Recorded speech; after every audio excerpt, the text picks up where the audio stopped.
This is the rare chance where I actually saw a movie in theaters that wasn't new. I don't really do that pretty often, but this was a holy grail for movies that I couldn't really find.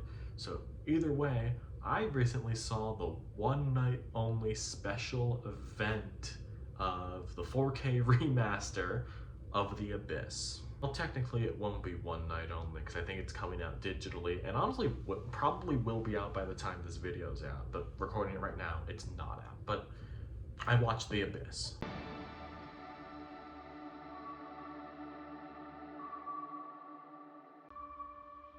The Abyss is one of the earlier movies directed by James Cameron.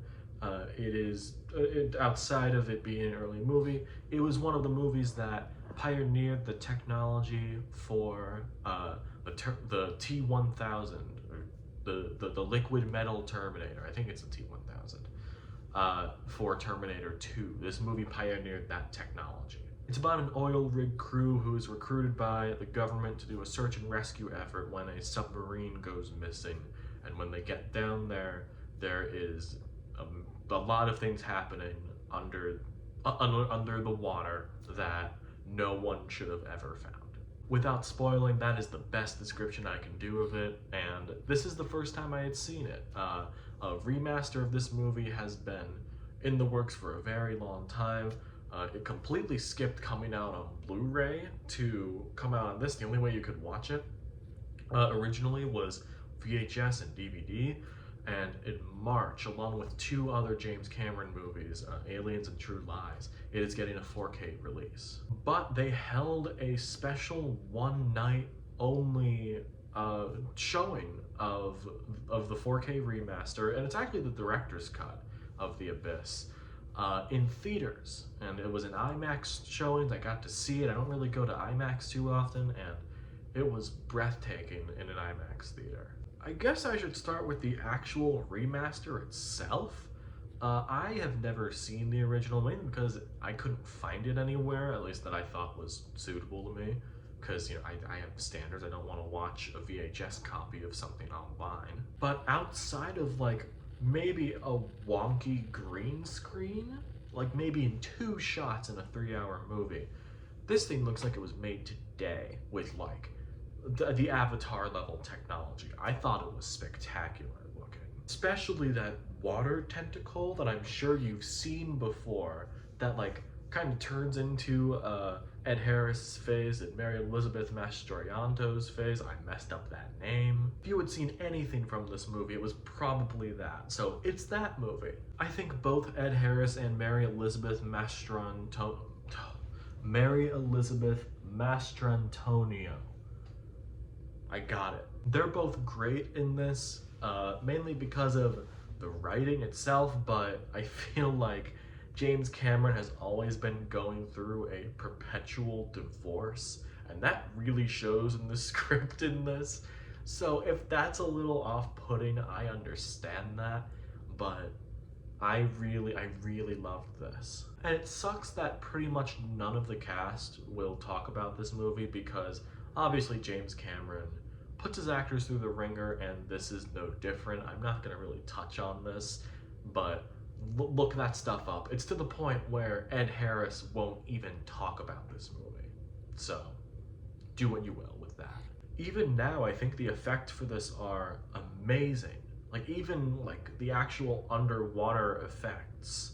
Cause they're actually out there underwater swimming. They're not in the ocean, obviously, but they're actually underwater and filming all this stuff.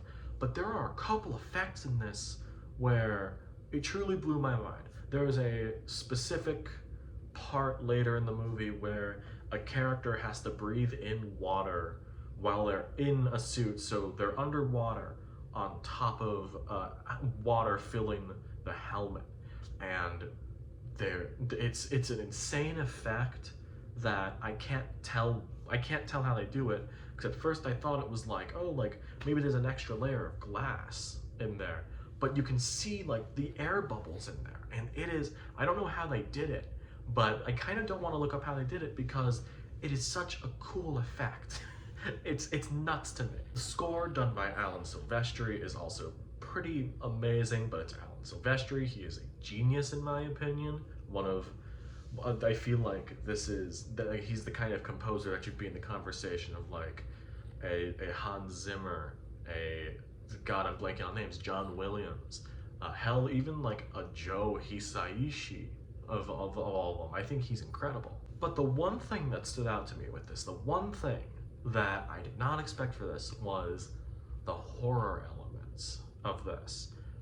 This is a terrifying movie. I'm a very claustrophobic person, so being in small spaces like a submarine is as scary enough for me as it is.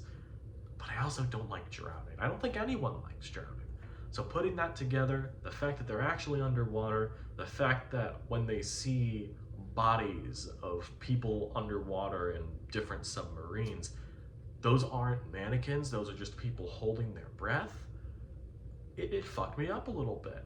And of course there are other things, horror-esque things sprinkled throughout the movie, but I feel like if James Cameron is still around and he's going to be doing movies after he completes all of these Avatar movies he's doing, he's got to bring back more horror influences. Hell, if you can get it in Avatar, he's got to bring back more horror influences in his movies.